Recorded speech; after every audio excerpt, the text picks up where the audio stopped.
وعد فوفى وأوعد فوفى والصلاة والسلام على سيدنا محمد السيد الشرفاء ومسود الخلفاء وعلى آله وصحبه أهل الكرم والوفاء. أما بعد، فقد قال الله تعالى في القرآن الكريم بعد أعوذ بالله من الشيطان الرجيم بسم الله الرحمن الرحيم قد أفلح المؤمنون الذين هم في صلاتهم خاشعون والذين هم عن اللغو معرضون. وقال تعالى أيضا فويل للمصلين الذين هم عن صلاتهم ساهون. صدق الله العلي العظيم. ஏழு வானங்களையும் பூமிகளையும் படைத்து பரிபாலித்துக் கொண்டிருக்கக்கூடிய ரப்பு ஸமாவாத்தி வல் அர்த், அவனுக்கே புகழ் அனைத்தும் உரித்தாகட்டும். அல்ஹம்துலில்லாஹ். இவ்வுலகத்தில் வாழக்கூடிய முழு மனிதர்களுடைய நலனுக்காக வேண்டி அனுப்பி வைக்கப்பட்ட உத்தம நபிமார்கள், ரசூல்மார்கள், குறிப்பாக எங்களுடைய உயிரிலும் மேலான அன்பு நபி முஹம்மது ஸல்லல்லாஹு அலைஹி வஸல்லம் அவர்கள் மீதும், அந்நாளருடைய வாழ்க்கை வழிமுறைகளை பின்பற்றி நடந்த உத்தம சஹாபாக்கள், தாபிஊன்கள், தபஉ தாபிஈன்கள், முஃமினான ஆண்கள் பெண்கள் அனைவர்கள் மீதும் சாந்தியும் சமாதானமும் உண்டாவதா. வல்ல அல்லாஹ் ஜல்ல ஷானஹு வ தஆலாவினுடைய கட்டளைகளை இயன்ற அளவு எடுத்து நடக்குமாறும், அவனுடைய விலக்கல்களை முற்றுமுழுதாகவே தவிர்ந்து கொள்ளுமாறும் ஆரம்பமாக அடியானுக்கும் அப்பால் உங்களுக்கும் வசியத் என்னும் நசீஹத் செய்து கொள்கிறேன். ஊசிக்கும் பித்தக்வல்லாஹ். கண்ணியத்துக்குரிய கனவான்களே, சகோதரர்களே, ஒரு முஸ்லிமான மனிதன் நிறைவேற்றக்கூடிய, ஒரு முஃமினான மனிதன் மேற்கொள்ளக்கூடிய அனைத்து விதமான வணக்கங்களையும் இபாதாத்துகளையும் வணக்க வழிபாடுகளையும் குர்ஆன் ஹதீஸினுடைய பார்வையில் மூன்று அடிப்படையான பகுதிகளாக, மூன்று அடிப்படையான விதங்களாக நம்மவர்களுக்கு வகைப்படுத்தலாம். அவைகளில் முதலாவது பகுதி அல் இபாதா அல் பதனியா அல் மஹ்பா. ஒரு முஸ்லிமான மனிதன் தன்னுடைய உடலை மாத்திரம், தன்னுடைய மேனியை மாத்திரம் பயன்படுத்தி நிறைவேற்றக்கூடிய வணக்கங்கள். இஸ்லாம் இரண்டு விதமான வணக்கங்களை நம்மவர்களுக்கு முன்வைத்திருக்கிறது. முதலாவது அஸ்ஸலா, தொழுகையினுடைய இபாதத். இரண்டாவது அஸ்ஸௌம், நோன்பினுடைய இபாதத். இரண்டாவது பகுதி அல் இபாதா அல் மாலியா அல் மஹ்பா. ஒரு முஸ்லிமான மனிதன் தன்னிடம் இருக்கக்கூடிய செல்வத்தை பயன்படுத்தி, தன்னிடம் இருக்கக்கூடிய பணத்தை பயன்படுத்தி அவைகளின் மூலமாக நிறைவேற்றக்கூடிய வணக்கங்கள். அது ஜகாத்தினுடைய இபாதத்தாக இருந்து கொண்டிருக்கிறது. மூன்றாவது பகுதி அல் இபாதா அல் பதனியா வல் மாலியா. ஒரு முஸ்லிம் தன்னிடம் இருக்கக்கூடிய செல்வத்தையும் பணத்தையும், தன்னுடைய உடலையும், இரண்டையும் ஒன்றிணைத்து நிறைவேற்றக்கூடிய வணக்கங்களுக்கு அல் இபாதா அல் பதனியா வல் மாலியா என்பதாக அழைக்கப்படுகிறது. அது ஹஜ்ஜுடைய, உம்ராவுடைய வணக்கங்களாக இருக்கிறது. கண்ணியமானவர்களே, எனவே புனித இஸ்லாம் மார்க்கம், குர்ஆனும் ஹதீஸும் ஒரு மனிதனுடைய வாழ்வில் மூன்று விதமான விதங்களை கொண்ட, மூன்று விதமான பகுதிகளை கொண்ட வணக்கங்களை, இபாதத்துகளை இஸ்லாம் இணைத்து வைத்திருக்கிறது. கண்ணியமானவர்களே, இந்த மூன்று விதமான இபாதாத்துகளுக்கு மத்தியிலையும், இந்த மூன்று விதமான வணக்க வழிபாடுகளுக்கு மத்தியிலையும் இஸ்லாம் மார்க்கம் முதன்மை வாய்ந்த வணக்கமாக, முதன்மை வாய்ந்த இபாதத்தாக, ஃபர்ஸ்ட் அண்ட் ஃபார்மோஸ்ட் வர்ஷிப் இன் இஸ்லாம், இஸ்லாத்தினுடைய பார்வையில் உயர்ந்த வணக்கமாக, கண்ணியமானவர்களே, அது ஒரு மனிதன் தன்னுடைய உடலை மாத்திரம் பயன்படுத்தி நிறைவேற்றக்கூடிய வணக்கமான தொழுகையினுடைய இபாதத்தை இஸ்லாம் முன்வைத்திருக்கிறது. நோன்பும் அல்ல, ஜகாத்தும் அல்ல, ஹஜ்ஜும் அல்ல, உம்ராவும் அல்ல, முதன்மை வாய்ந்த வணக்கமாக இஸ்லாம் ஒரு மனிதன் தன்னுடைய உடலை மாத்திரம் பயன்படுத்தி நிறைவேற்றக்கூடிய வணக்கமான தொழுகையினுடைய இபாதத்தை நம்மவர்களுக்கு முதலாக முன்வைத்திருக்கிறது.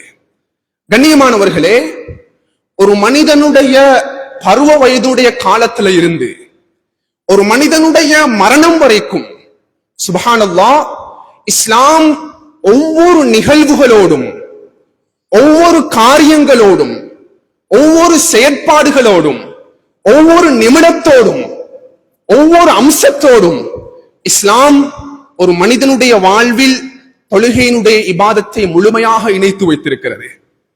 அதனை நாங்க இவ்வாறு அண்டர்ஸ்டாண்டிங் பண்ணலாம். ஒரு மனிதன் ஒன்ஸ் a year, வருடத்தில் ஒரு விடுத்தம் தான் ஒரு மனிதன் ரமதானுடைய மாதத்தான் நோன்பு பிடிக்கணும், ஃபாஸ்டிங் மந்த் ஆஃப் ரமதான். இந்த வருடம் நான் 2 மாதங்கள் ரமதானுடைய நோன்பை பிடிப்பதற்கு நான் முயற்சி செய்கிறேன் என்பதாக எந்த முஸ்லிமுக்கு முன் வர்றதுக்கு இயலா. வருடத்தில் ஒரு விடுத்தம் தான் ரமதானுடைய நோன்பு. ஒரு மனிதன் வருடத்தில் ஒரு விடுத்தம் தான் ஜகாத்துடைய அமலை நிறைவேற்ற வேண்டும். என்னிடத்தில் பணம் இருக்கிறது, செல்வம் இருக்கிறது, அல்லாஹ் அதிகமான சொத்துக்களை கொடுத்திருக்கிறான், இந்த வருடம் 2 விடுத்தங்கள் ஜகாத்தினுடைய அமலை நான் இம்ப்ளிமெண்ட் பண்ண போறேன் என்பதாக ஒருவன் முன் வந்தா, இஸ்லாத்தில் அப்படி ஒரு வழிகாட்டல் கிடையாது. கண்ணியமானவர்களே, வருடத்தில் ஒரு முறை ஜகா, வருடத்தில் ஒரு முறை நோன்பு, ஒரு மனிதனுடைய வாழ்வில் ஆயுளில் ஒரு முறை தான் இஸ்லாம் ஹஜ்ஜுடைய இபாதத்தை இணைத்து வைத்திருக்கிறது.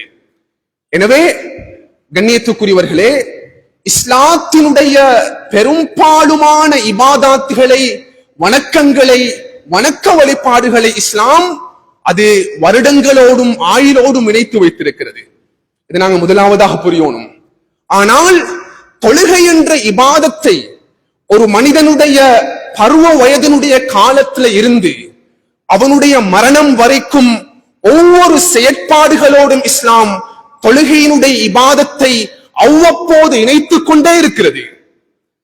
அது ஹம்சு ஸலவாத்தின் ஃபீ குல்லி யௌமின் வ லைலா, நாளாந்தம் தொழப்படக்கூடிய 5 வேளை தொழுகைகளாக இருக்கலாம், அல்லது ஸலாத்து தஹஜ்ஜுதாக இருக்கலாம், அல்லது ஸலாத்து துஹாவாக இருக்கலாம், அல்லது நஃபிலான முன்பின் சுன்னாக்களாக இருக்கலாம், அல்லது ஸலாத்துல் வித்ராக இருக்கலாம், அல்லது மலை பேடி தொழக்கூடிய ஸலாத்துல் இஸ்திஸ்காவாக இருக்கலாம், அல்லது ஸலாத்துல் இஸ்திகாராவாக இருக்கலாம், அல்லது சூரியன் சந்திர கிரகணத்துக்காக வேண்டி தொழப்படும் ஸலாத்துல் குசூஃபாக இருக்கலாம்.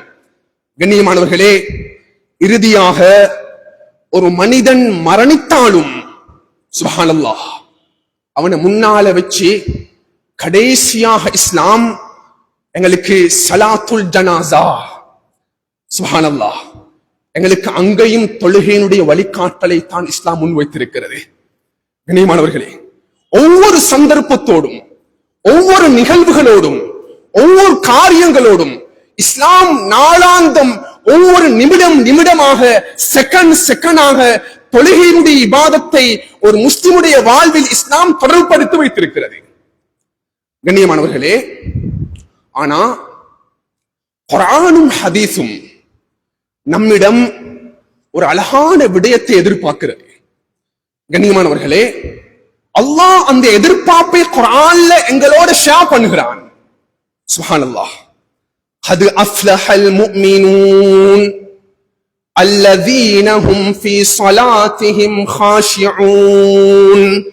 ஒரு மனிதன் தன்னுடைய தொழுகைக்காக வேண்டி தக்பீர் கட்டுகிறான். கண்ணியமானவர்களே, தன்னுடைய தொழுகைக்காக வேண்டி ஒரு மனிதன் நிற்கிறான். சுப்ஹானல்லாஹ், குர்ஆன் எந்த இபாதத்துக்கும் கொடுக்காத நேரடியான டைரக்டான ஒரு பஷாரத்தை குர்ஆன் எங்களுக்கு முன்வைக்கிறது. ஒரு மனிதன் தன்னுடைய தொழுகையின் பொழுது பயபக்தியோடும் அந்த தொழுகை சீராகவும் அழகாகவும் பொருத்தமானதாகவும் ஹதீஸுடைய குர்ஆனுடைய பார்வையில் அது பெர்ஃபெக்ட்டாகவும் எந்த மனிதன் தன்னுடைய தொழுகையை தொழுது முடிக்கிறானோ அந்த மனிதனுக்கு குர்ஆன் கொடுக்கக்கூடிய ஆகப்பெரிய பஷாரத் என்ன தெரியுமா? அது அஃப்லஹல் முஃமினூன். குர்ஆன் சொல்லுது, அந்த மனிதன் இருக்கிறான் அல்லவா, அவன் தான் வெற்றியாளன். அது அஃப்லஹ். இந்த பஷாரத் எந்த இபாதத்துக்கும் கிடையாது. அது அஃப்லஹல் முஃமினூன். எந்த மனிதன் தன்னுடைய தொழுகையை சீராகவும் முறையாகவும் அழகாகவும் நிறைவேற்றுகிறானோ அந்த மனிதனுக்கு குர்ஆன் கொடுக்கக்கூடிய Basharat, he is a successful person. அவன் தான் வெற்றியான மனிதன். கண்ணியமானவர்களே, ஒரு மனிதன் இருக்கிறான், அந்த மனிதன் தன்னுடைய தொழுகைக்காக வேண்டி தக்பீர் கட்டுறான். ஆனா 50 வருடங்கள் 60 வருடங்கள் அவனின் மூலமாக தொழுகையினுடைய இபாதத் நிலைநாட்டப்பட்டிருக்கிறது. அந்த தொழுகை சீரான தொழுகையாக காணப்படுவது கிடையாது. முறையான தொழுகையான் தொழுவது கிடையாது. அழகான தொழுகையாக அவன் தொழுவது கிடையாது. குர்ஆன்ல அல்லாஹ் அந்த மனிதன் தொழுகையாளியாக இருந்தும் கூட குர்ஆன் அந்த மனிதனுக்கு கொடுக்கக்கூடிய ஆக பயங்கரமான அந்த நிக்மத்தான விடயம் ஃபவைலுல் லில் முஸல்லீன். தொழாதவங்களை பத்தி அல்லாஹ் பேசல. கண்ணியமானவர்களே, அதிகமானவங்க தொழுறாங்க. நான் என்னுடைய ஹுத்பாவுல தொழக்கூடியவர்கள் தொழாதவர்கள் 2 பகுதியினர் இருக்கிறார்கள். நான் தொழாதவங்களை பத்தி பேச வரல. குர்ஆன் பேசுது தொழக்கூடியவர்களை பற்றி. ஃபவைலுல் லில் முஸல்லீன். அதிகமானவர்கள் தொழுகையுடைய இபாதத்தை நிறைவேற்றுகிறார்கள். ஆனால் அவர்கள் தொழுதும் கூட குர்ஆன் கூறுகிறது அவர்களுக்கு வயல் என்ற நரகம் இருக்கிறது.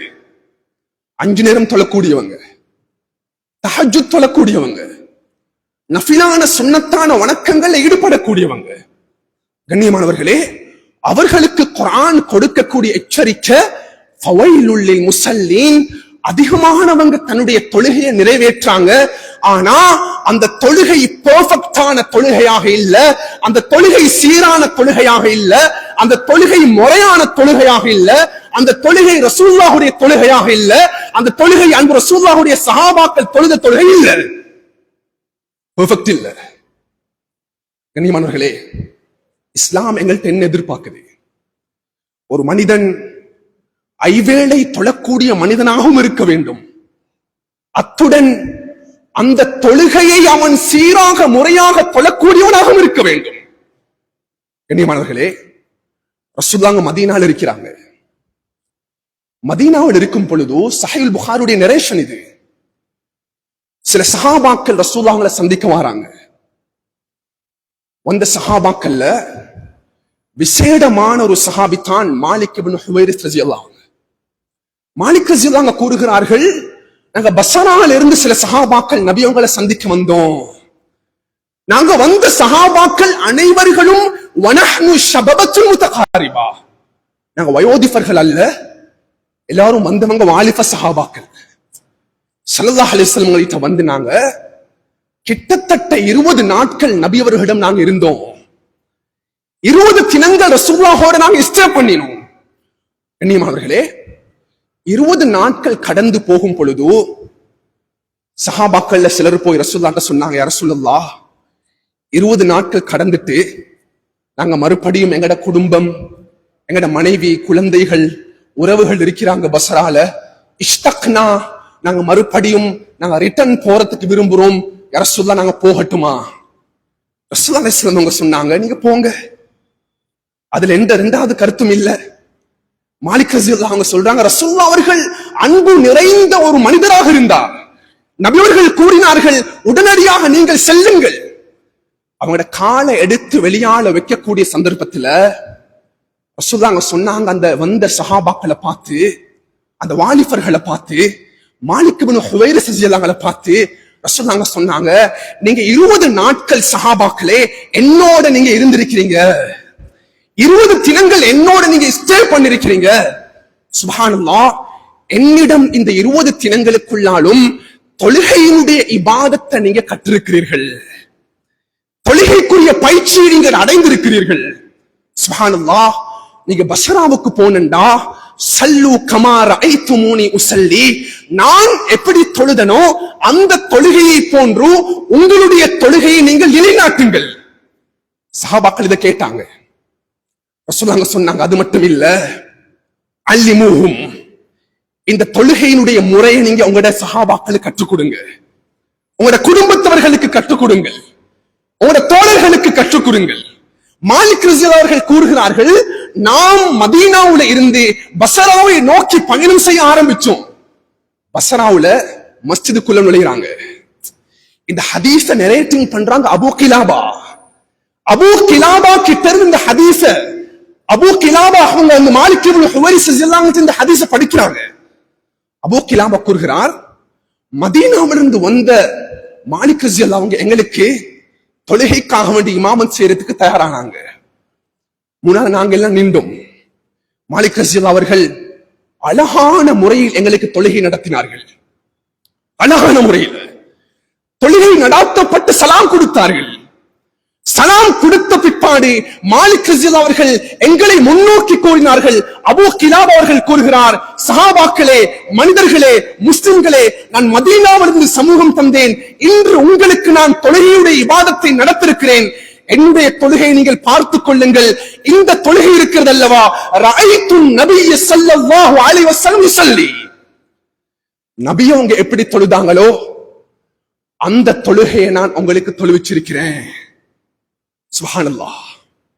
ரசூலுல்லாஹுடைய ருக்கு, ரசூலுல்லாஹுடைய சுஜூத், ரசூலுல்லாஹுடைய சூரத்துல் ஃபாத்திஹா, ரசூலுல்லாஹுடைய அத்தஹியாத், ரசூலுல்லாஹுடைய நிலை, ரசூலுல்லாஹுடைய இக்திதால், ரசூலுல்லாஹுடைய நடியிருப்பு, ரசூலுல்லாஹுடைய சலாம் கொடுத்த முறை உங்களுக்கு நான் தொழுவிச்சு காட்டிருக்கிறேன் என்று சொன்னாங்க.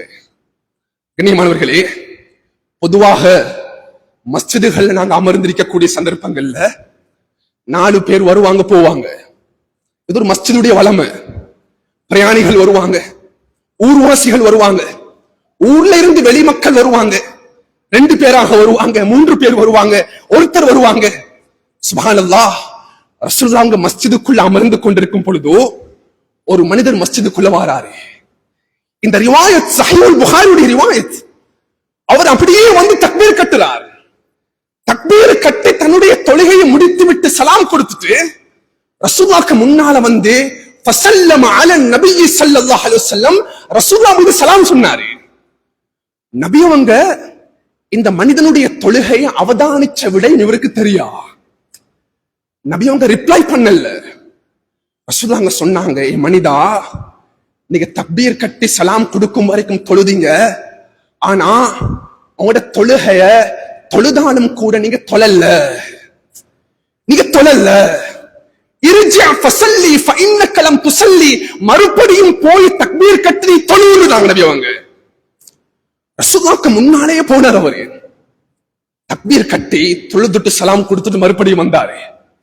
வந்து ஃபஸல்லம அலன் நபி ஸல்லல்லாஹு அலைஹி வஸல்லம், ரசூலுல்லாஹ்வுக்கு மறுபடியும் சலாம் சொன்னாங்க. நபி அவர்கள் ரிப்ளை பண்ணாம சொன்னாங்க, ஏ மனிதா, 2வது விடுத்தம் நீ தொழுதாய், உன்னுடைய தொழுகை சீரான தொழுகையாக கிடையாது, மறுபடியும் நீ தொழு. மறுபடியும் போனாரு. 3வது விடுத்தம் தொழுதுட்டு ரசூலுல்லாஹ் பார்த்து கொண்டிருக்கிறாங்க. அவர் எவ்வளவு அழகா தொழணும் என்ற அளவு அவர் பெர்ஃபெக்ட்டாக தொழ முயற்சி செஞ்சாரு. நபி அவங்க பின்னால பார்த்து கொண்டிருக்கிறாங்க. சலாம் கொடுத்துட்டு ரசூலுல்லாஹ்ட்ட வந்தாரு. கண்ணியமானவர்களே, சுப்ஹானல்லாஹ், அல்லாஹ் தஆலா ஒரு ஆலிமுக்கு மார்க்கத்தினுடைய தெளிவை கொடுத்தானண்டா, ஒரு ஆலிமுக்கு அல்லாஹ் ஃபிக்ஹுடைய அறிவை கொடுக்கிறானண்டா, ஒரு ஆலிமுக்கு அல்லாஹ் ஷரியத்துடைய தெளிவை கொடுக்கிறானண்டா, அந்த ஒவ்வொரு ஆலிமுக்கும் ரெஸ்பான்சிபிலிட்டி இருக்குது. அந்த மார்க்கத்தினுடைய தெளிவை அந்தந்த சந்தர்ப்பங்களில் அந்தந்த கட்டங்களில் மக்களுக்கு தெளிவாக முன்வைப்பது அந்த ஆலிமுடைய கடமை. அது அவனுடைய பொறுப்பு. கண்ணியமானவர்களே, அது யாரும் எதிர்த்து பேசுறதுக்கு இயலாது. நீங்க எப்படி இங்க அதை பேசுவீங்க? இது பொருத்தம் இல்லை இங்க பேசுறது. கண்ணியமானவர்களே, அது கசப்பாக இருந்தாலும் அந்த உண்மையை சொல்லியாக வேண்டிய பொறுப்பு உலமாக்களுக்கு இருக்கிறது. ரசூல் அவர்கள் கூறினார்களே, மனிதானி தொழல்ல. மூன்றாவது விடுத்தம், சுப்ஹானல்லாஹ், அந்த மனிதர் இப்பொழுது தான் ரசூலுல்லாஹ்வை பார்த்து சொன்னாங்க, ஃபவல்லதி பஅஸக பில் ஹக்கி, யா ரசூலுல்லாஹ், உங்கள் மீது சத்தியமாக, உங்களுக்கு நுபுவத்தை கொடுத்த அல்லாஹ் மீது சத்தியமாக, எனக்கு இதைவிட தொழ தெரியா ரசூலுல்லாஹ், எனக்கு தொழ தெரியா. நிறைய பேர் சொல்லுவாங்க, ஊர் மக்கள் இருப்பாங்க பொதுவாக 40-50 வயதை கடந்தவங்க, அதிகமானவர்களுக்கு அவர்களுக்கு குளிப்புடைய கடமை தெரியா, ஆனா அதை கேட்கறதுக்கு வெக்கம். அதிகமானவர்களுக்கு ருக்கு சுஜூத் செய்ய தெரியா, கேட்கறதுக்கு வெக்கம். அதிகமானவர்களுக்கு சூரத்துல் ஃபாத்திஹா தெரியா, எனக்கு 60 வயது கடந்து விட்டது, எவ்வாறு நான் போய் சூரத்துல் ஃபாத்திஹாவை இந்த வயதில் நான் கற்றுக்கொள்வேன் என்ற வெக்கம் இருக்கிறது. அந்த மனிதர் ரசூலுல்லாஹ் சொன்னார், யா ரசூலுல்லாஹ், எனக்கு தெரியா யா ரசூலுல்லாஹ், எனக்கு தெரியா, எனக்கு தொழுகையை கற்றுத்தாருங்கள். அல்லிம்னி யா ரசூலுல்லாஹ், தொழுகையுடைய மெத்தட் எனக்கு கற்றுத்தாங்க. ஸல்லல்லாஹு அலைஹி வஸல்லம் அவங்க முன்னால சஃப்ல வச்சு அந்த மனிதருக்கு தொழுகையுடைய முறையை படிச்சு கொடுக்க ஆரம்பிச்சாங்க.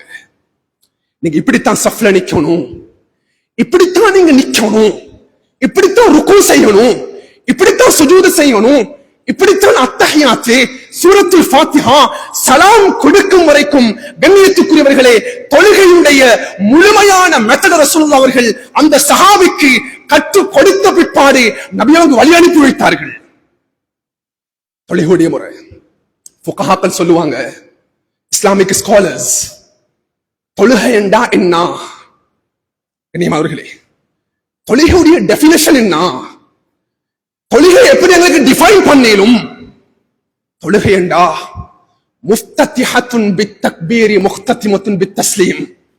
ஒரு மனிதன் அல்லாஹு அக்பர் என்று அவரே தக்பீர சொல்லிடத்தில் இருந்து சலாம் கொடுக்கும் வரைக்கும் இது தொழுகை. ஆனா இந்த தக்பீர்ல இருந்து சலாம் வரைக்கும் இன் பிட்வீன் ஒரு அழகான ஒரு பாடம் இருக்கிறது, ஒரு அழகான தொழுகையுடைய சாப்டர் இருக்கிறது. கண்ணியமானவர்களே, உலமாக்கள்கிட்ட கேளுங்க, ஒரு கிரந்தம் இருக்கிறது, ஃபத்ஹுல் முஈன், அல்லாமா ஸைனுத்தீன் மக்தூமி ரஹ்மத்துல்லாஹ் மலைபாரி, அவங்களோட நூல்.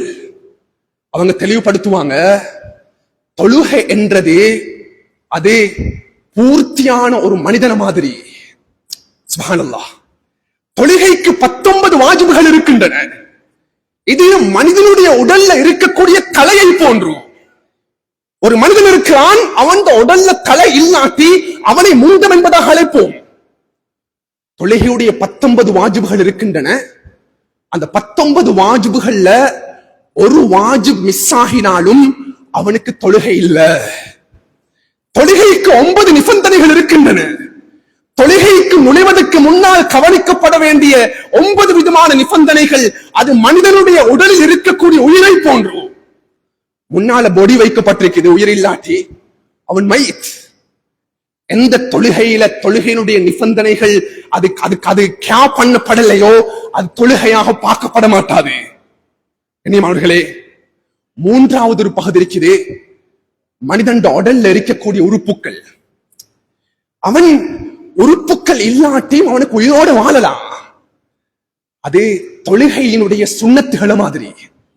அபாவுகள், தொழுகையுடைய அலங்கார சுண்ணாக்கள். ஒரு மனிதன் அவன் உடம்புல உறுப்புகள் இல்லாட்டியும் உயிரோடு வாழ முடியும் என்பது மாதிரி தொழுகையுடைய சுண்ணாக்கள் மிஸ் ஆகினாலும் அவன் தொழுகை சிஹத்தான். ஆனால் ஒரு மனிதன் உடம்புல உறுப்புகள் இல்லாவிட்டால் அது பூர்த்தியான அழகான பெர்ஃபெக்டான உடம்பாக இருக்காது. எனவே ஒரு மனிதன் தன்னுடைய தொழுகையை சீராக்கணும் என்றா இந்த 3 பகுதிகளும் சீராகணும். தொழுகையுடைய வாஜிபுகள், தொழுகையுடைய ஷர்த்துகள், தொழுகையுடைய சுன்னாக்கள். கண்ணியமானவர்களே, யாரும் தவறுதலாக புரிந்து கொள்ளவானாம். இதுல நாங்க பலவிதமான மக்கள் ஒன்று திரண்டிருக்கிறோம். அல்லாஹ் அக்பர். பழைய மக்களுக்கு இது தெரியும். முந்தைய காலத்துல எங்கட மஸ்ஜிதுக்குள்ள இருந்த அழகான இபாதத்துகளுடைய சூழல், அழகான நட்பண்புகள், அழகான இஸ்லாமிய வழிகாட்டல்கள் இன்று அதிகமான மஸ்ஜிதுகளில் அது பிடுங்கப்பட்டு விட்டது. இது கசப்பான உண்மை. இபாதத் செய்யறோம், தொழுகிறோம். ஆனா அதிகமான இஸ்லாமிய வழிகாட்டல்கள் எங்கட மஸ்ஜிதுகள்ல நாங்க அதை மிஸ் பண்ணிட்டோம். எங்கட வரக்கூடிய ஜெனரேஷன், அடுத்த ஜெனரேஷன் இந்த அழகான சுன்னாக்களையும் அழகான வழிகாட்டல்களையும் அவர்கள் இழந்து கொண்டிருக்கிறார்கள். கண்ணியமானவர்களே, தொழுகையினுடைய 19 வாஜிபுகளை ஃபுகஹாக்கள் 3 வகையாக வகைப்படுத்துவாங்க. அதுல முதலாவது கல்வி, ஒரு மனிதனுடைய உள்ளத்தோடு தொடர்பானது. அது நியத். உஸல்லி ஃபர்தல் துஹர், உஸல்லி ஃபர்தல் அஸ்ர், உஸல்லி ஃபர்தல் மக்ரிப், இன்னமல் அஅமாலு பின்னியாத். இரண்டாவது பகுதி மனிதனுடைய நாவோடு தொடர்பான வாஜிபுகள். அது சூரத்துல் ஃபாத்திஹாவா இருக்கலாம், தக்பீராக இருக்கலாம், அத்தஹியாத்தாக இருக்கலாம், ரசூலுல்லாஹி ஸல்லல்லாஹு சொல்வதாக இருக்கலாம். ஃபுகஹாக்கள் தெளிவுபடுத்துவாங்க, சூரத்துல் ஃபாத்திஹாவுல மாத்திரம் 156 எழுத்துக்கள் இருக்கிறது. ஷத்களோட சேர்த்து ஒரு எழுத்து மிஸ் ஆகினாலும் அவருக்கு தொழுகை கிடையாது. கௌலி. மூன்றாவது ஒரு பகுதி இருக்க வேண்டியமானவர்களே, ஃபிஅலி. தொழுகையுடைய செயலோடு தொடர்பானது. நாங்க தொழுகையில நிக்கிறோம், ருக்கு செய்யறோம், சுஜூது செய்யறோம். கண்ணியமானவர்களே, நான் பேசுற விடயங்களை யாரும் அந்த தவறுதலாக விளங்கிக் கொள்ளக்கூடாது. இந்த 19 வாஜிபுகள்லையும் தொழுகையினுடைய கண்ணியமானவர்கள், இந்த மிம்பரை வச்சு நான் பேசுறேன். அல்லாஹ் தொழுகையை சீரான முறையான தொழுகையை ஆக்கணும். இதுல ஒன்று மிஸ் ஆகினாலும் எங்கட தொழுகை சரியான தொழுகையாக இருக்காது.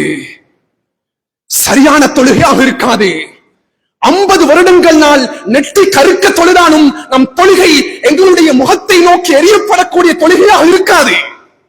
கண்ணியமானவர்களே, இன்று இந்த 19 வாஜிகள்லையும் அதிகமான கிராமங்கள்ல, அதிகமான ஊர்கள்ல, அதிகமான பிரதேசங்கள்ல மகாபெரிய ஒரு தவறிழைக்கக்கூடிய ஒரு பகுதி இருக்கிறது. அது நான் ஓபனா பேசுறேன். கண்ணியமானவர்களே, தொழுகையினுடைய அடையாளங்கள் ஒன்று என்ன தெரியுமா? ஒருத்தர் மஸ்ஜிதுக்குள்ள வாராரு, இக்காமத் சொல்லப்படுகிறது.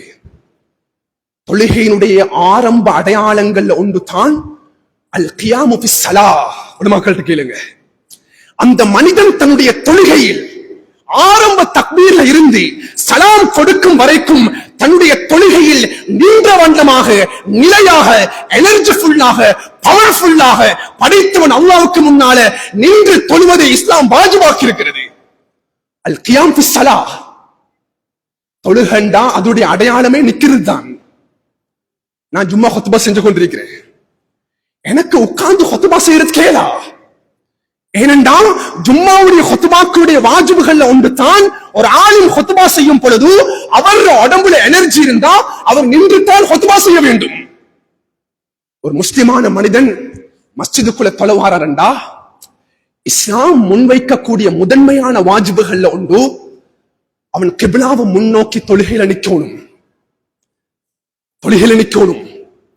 கண்ணியமானவர்களே, எந்த மனிதன் உடம்புல அவன் பலகீனத்தை உணர்கிறான், எனக்கு நிக்கிறது கேளா, என் உடம்பு வீக்காக இருக்கிறது, கண்ணியமானவர்களே எனக்கு முடிவு செய்யறது கேளா, நான் இன்றைக்கு நிக்காம தொழ போறேன் என்பதாக நான் முடிவு செஞ்சு கொள்ள முடியாது.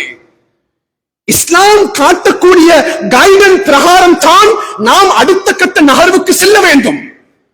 அல்லாமா நவி ரஹ்மத்துல்லாஹ் அவங்க தன்னுடைய ஷரஹுல் முஹத்தப்ல தெளிவுபடுத்துவாங்க, ஒரு மனிதனுக்கு கடுமையான கஷ்டம், மஷக்கா ஷதீதா, அவனுக்கு தொழுகையில நிக்கலாம், நீண்டா விழுந்துருவான், அல்லது அவனுக்கு தொழுகையில நிக்கலும் அவன் நின்று தொழுதானண்டா அவனுடைய தொழுகையினுடைய அடுத்த கட்டம் சலாம் கொடுத்து முடிஞ்சோடனே அன்றைக்கு ஃபுல்லி அவன் பெட் ரெஸ்ட் எடுக்க வேண்டி வரும்.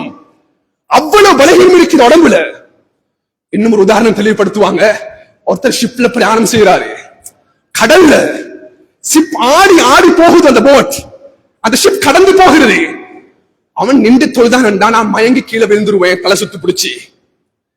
இந்த 3 காரணங்கள் எப்ப உருவாகுதோ இஸ்லாம் அந்த மனிதனுக்கு அடுத்த கட்டமாக கண்ணியமானவர்களே உட்காருவதற்குரிய அனுமதியை கொடுக்குதோ. நான் மேலும் கூறுகிறேன், தொழுகையினுடைய அடையாளம் தான் ஒரு மனிதன் நின்று தொழுவது. இந்த பலகீனங்களை அவன் உணர்ந்துவிட்டால் அடுத்த கட்டமாக இஸ்லாம் உட்கார்ந்து தொழுவதற்குரிய அனுமதியை கொடுக்குது. அடுத்த கட்டமாக முல்தஜிஅன் படுத்து தொழுவதற்குரிய அனுமதியை கொடுக்குது. அடுத்த கட்டமாக மல்லாக்கு படுத்து தொழுவதற்குரிய அனுமதி கொடுக்குது. 3 ஸ்டெப்ஸ். கண்ணியமானவர்களே, இந்த இடத்துல தான் நிறைய பேர் இன்றைக்கு எங்கட மஸ்ஜிதுகள் ஒரு கலாச்சாரம் உருவாகி இருக்கிறது. நீங்க பேசுற இணைய வித்தியாசமாக புரிஞ்சு கொண்டாலும் it's never mind, that's our responsibility. இதுல தான் ஒரு வித்தியாசமான கலாச்சாரம் இன்றைக்கு உருவாக இருக்குது. கண்ணியமானவர்களே, ஒரு மனிதன் தன்னுடைய சஃப்ல நின்று தொழுறதுக்கு அவனுக்கு முடியாம இருக்கும் பொழுதோ, எங்களுடைய எந்த ஃபிக்ஹ் நூல்களையும் ஹதீஸுடைய பார்வைகளையும் இஸ்லாம் முதலாக உன்னுடைய உடம்பில் பலகீனம் இருந்தால் முதல் கட்டமாக இஸ்லாம் முன்வைக்குது, நீ உட்கார்ந்து தொழ முடியும். உட்கார்ந்து தொழுவதற்குரிய முதலாவது ஆப்ஷன் அல் ஜுலூஸ் அலல் அர்தி, பூமியில் அமர்ந்து தொழணும். அவன் பூமியில் உட்காரணும். இன்றைக்கு எந்த மஸ்ஜிதுகள்லையும் யாரும் கோச்சு கொள்ளவானாம், யாரு பலகீனமாக இருந்தாலும் தரையில உட்கார்ந்து தொழுவது இன்றைக்கு காணப்பட்டது கிடையாது. அல் ஜுலூஸ் அலல் அர்தி கிடையாது. உடம்புல பலகீனம் இருந்தா முதல் கட்டமாக முதலாவது அத்தஹியாத் இஃப்திராஷ், முதல் அத்தஹியாத்தில் அமர்ந்து தொழுவார். அது முடியாவிட்டால் தரப்பு சப்பானி கொட்டி தொழுவார். அது முடியாவிட்டால் தவர்ருக் இரண்டாவது அத்தஹியாத்தில் அமர்ந்து தொழுவார். அது முடியாவிட்டால் கால்களை நீட்டி பூமியில் அமர்ந்து தொழுவார். இப்னு ஹஜர் ஹைத்தமி ரஹ்மத்துல்லாஹி தெளிவுபடுத்துறாங்க, இதுதான் ஃபர்ஸ்ட் ஆப்ஷன். நபி உங்க குதிரை ரைட் பண்றாங்க. ரசூல் அவர்கள் குதிரையிலிருந்து விழுந்துட்டாங்க. விழுந்த ரசூலுல்லாஹ் நபியுடைய ஃபஜுஹஷு ஷிக்குல் ஐமன், வலது பக்கம் இடுப்பினுடைய அந்த பகுதி பட்டதனால நபி அவங்களுக்கு எழும்பிக் கொள்ள இல்லாம போச்சு. அன்பானவர்களே, இந்த ஹதீஸ் கீழ உலமாக்கள் தெளிவுபடுத்துவாங்க, அன்பு ரசூலுல்லாஹ் அவர்களுடைய உடம்பு காயம் ஏற்பட்டு ரசூலுல்லாஹுடைய இடுப்புல பெயின் ஏற்பட்ட போதிலும் கூட ரசூலுல்லாஹுடைய சூழலுக்குள்ளால் கதிரையினுடைய கலாச்சாரம், கதிரையினுடைய அந்த அமர்வுடைய முறைகள் இருந்தும் கூட நபியவர்கள் சஹாபாக்களுக்கு முன்னால பூமியில் அமர்ந்து தான் தொழுதிருக்கிறார்கள். எங்கேயும் நபியும் கதிரையை பாவிக்கல. ரசூலுல்லாஹ் வஃபாத் ஆகிறதுக்கு சில தினங்கள் இருக்கும் பொழுது அபூபக்கர் ரலியல்லாஹு அன்ஹு தொழுவிச்சு கொண்டிருக்கிறாங்க. நபியவங்க மஸ்ஜிதுக்கு போறதுக்கு ஆசை. நபியவங்களுக்கு அலி ரலியல்லாஹு அன்ஹுடைய தோல்ல ஒரு கையையும் ஃபத்ல் இப்னு அப்பாஸுடைய தோல்ல இன்னொரு கையையும் போட்டு ரசூலுல்லாஹுடைய 2 கால் பாதங்களும் பூமியில் இழுப்பட்டுக் கொண்டிருக்கிறது. நபியவர்கள் முன்னால போனாங்க. அபூபக்கர் ரலியல்லாஹு தொழுது கொண்டிருக்கிறாங்க. அபூபக்கர் ரலியல்லாஹு பார்த்து சொன்னாங்க, ரசூலுல்லாஹ் அவங்க நீங்க இந்த இடத்துல தொழுங்க, நான் முன்னால உட்கார்றேன். நபியவர்கள் பூமியில் அமர்ந்து தொழுதார்கள். எந்த வழிகாட்டலும் இல்ல. கண்ணியமானவர்களே, எங்கேயும் ரசூலுல்லாஹ் அவர்கள் சஹாபாக்கள் கதிரையை பாவிச்சிருக்கிறாங்க என்று நான் என்னுடைய பேச்சை முடிக்கல. இன்னும் எந்த கைடும் எங்களுக்கு இல்ல, எந்த வழிகாட்டலும் இல்ல. கண்ணியமானவர்களே, இன்றைக்கு இது மிகையாகி அல்லாஹு அக்பர், சில மஸ்ஜிதுகள் சர்ச்சுகளாக மாறிட்டு. அல்லாஹு அக்பர், சில மஸ்ஜிதுகள் ஆலயங்களை போன்றாகிவிட்டது. மன் தஷப்பஹ பிகௌமின் ஃபஹுவ மின். சில மஸ்ஜிதுகளுடைய இபாதத்துடைய முறைகள் கிறிஸ்தவ மக்களுடைய இபாதத்துடைய முறையை போன்று மாறிவிட்டது. கண்ணியமானவர்களே, இதை நாங்க விரும்பியோ விரும்பாமல் அக்செப்ட் பண்ணணும், இது இல்லையா? அல்லாஹ் அக்பர். ஆனா அன்பானவர்களே, இந்த இடத்துல இருந்து கொண்டுனா எனக்கு கொஞ்சம் டைம் வேணும் இந்த ஹுத்பாவுடைய தலைப்பை முடிக்கிறதுக்கு. இந்த இடத்துல இருந்து கொண்டு முழுமையாக யாரும் இதுக்கு பின்னால நீங்க கதிரையில தொழவானாம் நான் சொல்ல வரல. ஆனா சில உலமாக்கள் இருக்கிறார்கள், கதிரையில் தொழுதாலும் தொழுகை கூடாது என்று சொல்லக்கூடிய உலமாக்கள் இருக்கிறார்கள். அது ஒரு பகுதி.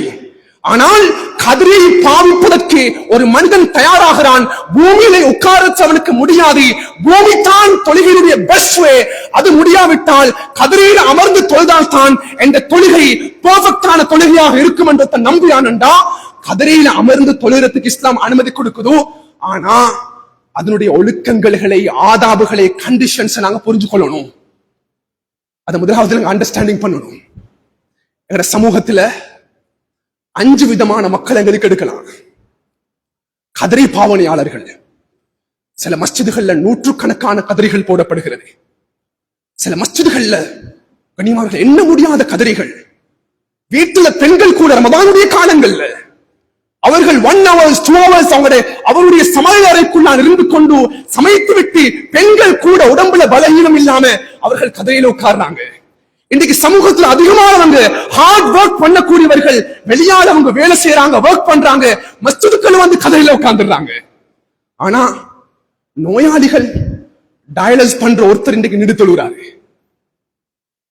அதன் ஒழுக்கம் எங்களுக்கு தெரியாம போச்சு. இன்னைக்கு அந்த 5 பகுதியினர்ல முதலாவது பகுதியில் உள்ளவர் தான் கண்ணியமானவர்களே, இதுல விரல் விட்டு என்ன கூடியவங்க இருப்போம் நாங்க. அறவே அவனுக்கு நின்று தொழுறதுக்கு இயலா, அறவே முடியாது. அவ்வளவு பலகீனம் உடம்பு, இடுப்பு உடைந்திருக்கிறது, கால் உடைந்திருக்கிறது. இஸ்லாம் கூறுகிறது முதல் கட்டமாக நீ பூமியில் அமர்ந்து தொழுவதற்கு முயற்சி செய். அவ்வாறு முடியாவிட்டால் கதிரையுடைய இடத்துக்கு வீசல். கதிரையில் அமரலாம். அறவே முடியாத மனிதர் கம்ப எடுத்து ஊண்டி நாங்க நின்று தொழணும் என்று கட்டாயம் இல்ல. ரசூலுல்லாஹ் வந்தாங்க ஒரு நோயாளி விசாரிக்கிறதுக்கு, பைஹக்கூடிய ரிவாயத். அவர் நிக்கிறாரு தொழுகையில, அவருக்கு முன்னால் ஒரு கம்பு இருக்கிறது. அந்த கம்பை ஊண்டுதல் பிடித்து நிக்கிறாரு. ரசூலுல்லாஹ் அந்த கம்பை எடுத்து தூக்கி வீசி சொன்னாங்க, சல்லி அலல் அர்தி, பூமியில் அமர்ந்து தொழுனாங்க நபி. அவங்க இப்படி கஷ்டப்பட தேவையில்லை. எனக்கு பூமியிலேயும் அமர்ந்து தொழ ஏலாட்டி அல்ஹம்துலில்லாஹ் கதிரைக்கு போகலாம். கண்ணியமானவர்களே, இரண்டாவது ஒரு பகுதியினர் இருக்கிறாங்க. இது நிறைய பேர் இதுல தான் தவறு விடுறது. அல்ஹம்துலில்லாஹ் எனக்கு தொழுகையில ஒரு ரக்காத் எனக்கு நின்று தொழலும், 2 ரக்காத் எனக்கு நிக்கலும், எனக்கு அரை ரக்காத் நிக்கலும். ஆனா அப்படியான உடம்புல எனர்ஜி உள்ளவங்க 2 ரக்காத் நிக்க முடியுமானவங்க, 1 ரக்காத் நிக்க முடியுமானவங்க மஸ்ஜிதுக்குள்ள நுழைந்த அடுத்த கட்டமே அவர்கள் கதிரையில் அமர்ந்து விடுகிறார்கள். தொழுகை எப்படி மாறும்? கண்ணியமானவர்களே, அவங்களோட தொழுகை அல்ல, அந்த தொழுகை பாத்தில், அந்த தொழுகை சிஹத் கிடையாது. எனக்கு 2 ரக்காத் நிக்கணும்னா அந்த 2 ரக்காத் வரைக்கும் நின்று விட்டு எப்பொழுது உடம்புல எனக்கு பலகீனம் ஏற்படுதோ அதுக்கு பின்னால தான் பூமியில உட்காருவாரு. அது முடியாவிட்டால் கதையில உட்காருவாரு. 2வது ஆப்ஷன். 3வது கண்ணியமானவர்களே, சுப்ஹானல்லாஹ், எனக்கு முழுமையாக பலகீனம் ஏற்பட்டிருக்கிறது. அடுத்தவர் பார்த்தா சொல்லுவார் இவர் கேளா. ஆனா மஸ்ஜிதுக்கு வந்த உடனே ஒரு செகண்ட் 2 செகண்ட் அவருக்கு நிக்கிறதுக்கு ஏலும், அவருக்கு நிக்கிறதுக்கு ஏலும், ஒரு செகண்ட் நிக்கலும், 2 செகண்ட் நிக்கலும். அப்படியான ஒரு மனிதர் இருந்தான்டா அதிகமாக இருக்கிறார்கள். அதுக்கு மேல அவனுக்கு நிக்கலாம். புகார்கள் தெளிவுபடுத்துறாங்க, இப்படியான மனிதன் தொழுகையுடைய ஆரம்ப தக்பீர் தக்பீரத்துல் இஹ்ராம் என்பதாக அழைக்கப்படும் அந்த தக்பீரத்துல் இஹ்ராம் அல்லாஹு அக்பர் என்பதாக தொழுகைக்காக வேண்டி தக்பீர் சொன்னதுக்கு பின்னால அந்த தக்பீரை கட்டியத்துக்கு பின்னால அடுத்த கட்டமாக உட்காருவாரு. எங்கட சமூகத்துல யாரும் தக்பீரத்துல் இஹ்ராம் ஆரம்ப தக்பீரை கூட சொல்ல முடியாதவங்க யாரும் இல்ல. வந்த உடனே மஸ்ஜிதுல கதிரையில் உட்கார்ந்தாச்சு, வந்து உட்கார்ந்தாச்சு. அல்ஹம்துலில்லாஹ், பலகீனம் அவங்க இருக்கிறாங்க. அல்லாஹ் அவங்களோட நோயை குணப்படுத்தணும், அவர்களுக்கு ஆரோக்கியத்தை கொடுக்கணும். கண்ணியமானவர்களே, அவங்கள பத்தி பேசல. கண்ணியமானவர்களே, 4வது முறை ஒரு மனிதருக்கு நின்று தொழையிலும், ஆனா ருக்கு அவருக்கு நின்று சேரத்து கேளா. அவர் என்ன செய்யணும்? அவர் நின்று தொழுவாரு, ருக்குக்காக வேண்டி உட்காருவாரு. 5வது பகுதி, ஒரு மனிதனுக்கு நின்று தொழையணும், நின்றும் ருக்கு செய்யணும், ஆனா சுஜூத் அவருக்கு கஷ்டம்டா அவர் நின்று அவர் தொழணும், நின்று ருக்கு செய்யணும், சுஜூதுக்காக வேண்டி அவர் அமர வேண்டும். அதிகமானவர்கள் சுஜூது செய்ய முடியாது என்ற காரணத்தினால் ஆரம்பத்தில் இருந்து அவங்க உட்கார ஆரம்பிச்சுட்டாங்க. பிழைது.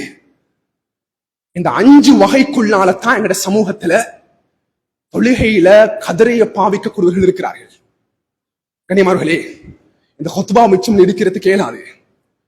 நாங்க இதை நிறைய பேர் இதை அண்டர்ஸ்டாண்டிங் பண்ணிருப்போம். அதுல இன்னும் ஒரு பகுதி இருக்குது, நாங்க நிறைய பேர் உணர்ந்திருப்போம். இந்த கதிரையை நாங்க எப்படி சஃப்ல வைக்கிறது, கதிரையை எப்படி சஃப்ல வைக்கிற. ஆரம்பத்துல இருந்தே கதிரையை பாவிக்கக்கூடியவர்கள் முடியாதவர்கள் தங்களுடைய கதிரையுடைய பின் காலை சஃப்ல வச்சு கொள்வாங்க. இது பிரச்சனை இல்லை. ஏன்னா அவருடைய ஆரம்பம் முதல் கடைசி வரைக்கும் அவர் தொழுகையில் இப்படித்தான் தொழ போறாரு. சில மக்கள் இடையில தான் அவங்க கதிரையில தேவைப்பாடு வரும். அப்ப அவர் ஆரம்பத்துல சஃப்ல நிக்கணும், இடையில தான் கதிரையில் அமரணும். இப்படியான கட்டம் அவருடைய கதிரை அவருடைய சஃப்புக்கு பின்னால் இருக்கும். இவர் நின்று தொழுவாரு. எப்பொழுது கஷ்டம் வருதோ கதிரையில உட்காருவாரு. இந்த சந்தர்ப்பத்துல தான் அதிகமான மக்களுக்கு ஒரு பிரச்சனை இருக்குது மஸ்ஜிதுல. ஹஸ்ரத் இவர் தொழுகிறாரு, கதிரையை இழுத்து கொண்டு வாராரு. எங்கட தொழுகையுடைய சிந்தனை மாறுகிறது. இவர் தொழுகிறார், கதிரையை வச்சு கொள்றாரு, பின்னால தொழக்கூடிய எங்களுக்கு இடைஞ்சலாக இருக்குது. இந்த கட்டம் வரும் பொழுது அடுத்த மக்களுக்கு இடைஞ்சல் இல்லாம தன்னுடைய தொழுகையில கதிரையை வைத்துக் கொள்வதற்கு நாம் முயற்சி செய்ய வேண்டும். ஆனா குறிப்பிடத்தக்க ஒரு விடயம் இருக்குது அன்பானவர்களே. கதிரையை நாங்க பாவிக்கக்கூடிய சந்தர்ப்பத்துல எந்த சந்தர்ப்பத்திலையும் நம் முதுகை கதிரையில் சாய்த்து வைத்து கொள்வதற்கு அனுமதி கிடையாது. என்னுடைய முதுகை எனக்கு நேரா வச்சுக் கொள்ள முடியாத ஒருத்தராக இருந்தா கதிரையில தன்னுடைய முதுகை சாட்சி கொள்ளலாம். அப்படி இல்லாம எந்த கட்டத்திலையும் தன்னுடைய முதுகை கதிரையோடு சாய்த்து வைத்துக் கொள்வதற்கு இஸ்லாம் அனுமதி கொடுக்கல. அன்புக்குரியவர்களே, பரந்து விரிந்த ஒரு பாடம். இது ஒரு பகுதியை நான் பேசி முடிச்சிருக்கிறேன். என்னுடைய ஹுத்பாவினுடைய சம்மரைஸ் என்னண்டா, யாரையும் நான் தாக்கி பேசவும் இல்லை, பொதுவாக கொமன் நான் பேசியிருக்கிறேன். எங்களோட முதலாவது ஆப்ஷன், நாங்க தொலை நின்று தொழ முடியாதவங்க நாங்க பூமியில அமர்ந்து தொழுறதுக்கு முயற்சி செய்வோம். அதுவும் ஏழாத கட்டம் வந்தா கண்ணியமானவர்களே கதிரையின் பக்கம் நாங்க போவோம். ஏனெண்டா எதிர்காலங்கள் இது மிகச்சி மிகச்சி மிகச்சி எங்கட மாற்று மத சகோதரர்களுக்கு ஒப்பாக எங்கட மஸ்ஜிதுகள் ஆகிருமோ தெரியாது. ஒரு ஹுத்பாவுக்கு ஒரு மஸ்ஜிதுக்கு போகும் பொழுதே நான் முன்னால போக்கிட்டே ஒருத்தர் வந்து சொன்னாரு, ஹஸ்ரத் அவருக்கு பின்னால் இன்னொருத்தர், அவருக்கு பின்னால் இன்னொருத்தர், ஹஸ்ரத் எங்கட மஸ்ஜிதை கொஞ்சம் எட்டி பாருங்க ஹஸ்ரத், எவ்வளவு கதிரைகள் இருக்கிறது, சரியான கஷ்டம் மக்களால. இன்றைக்கு கதிரையில உட்கார்ந்து தொழுறதுக்கு முடியுமான மக்கள் கூட கதிரையில் அமர்றாங்க. இன்றைக்கு ஒரு ட்ரெண்டாக மாறிட்டு அதை பத்தி ஜும்மா செய்யுங்கண்டு கண்ணியமார்களை நான் நினைக்கிறேன் ஒரு 2 வீக்குக்கு முன்னால. அப்படியான மஸ்ஜிதுகளாக எங்கட மஸ்ஜிதுகள் ஆகக்கூடாது. எனவே நாங்க எடுத்த இந்த முயற்சியில, இந்த ஹுத்பாவில் பேசப்பட்ட விடயங்கள்ல நாங்க இயன்ற அளவு இந்த விடயத்தை நம் தொழுகையை சீராக முறையான தொழுகையாக மாற்ற வேண்டும் என்றால் இந்த விடயத்தை முழுமையாக கடைபிடித்து அமல் செய்வதற்குரிய சந்தர்ப்பத்தை அல்லாஹு தஆலா நம் அனைவர்களுக்கும் கபூல் செய்வானா. யா அல்லாஹ் எங்கட பாவத்தை மன்னிச்சுக்கோ யா அல்லாஹ். யா அல்லாஹ் பாவம் செய்த கரங்களை எழுந்திருக்கிறோம் நாயகி.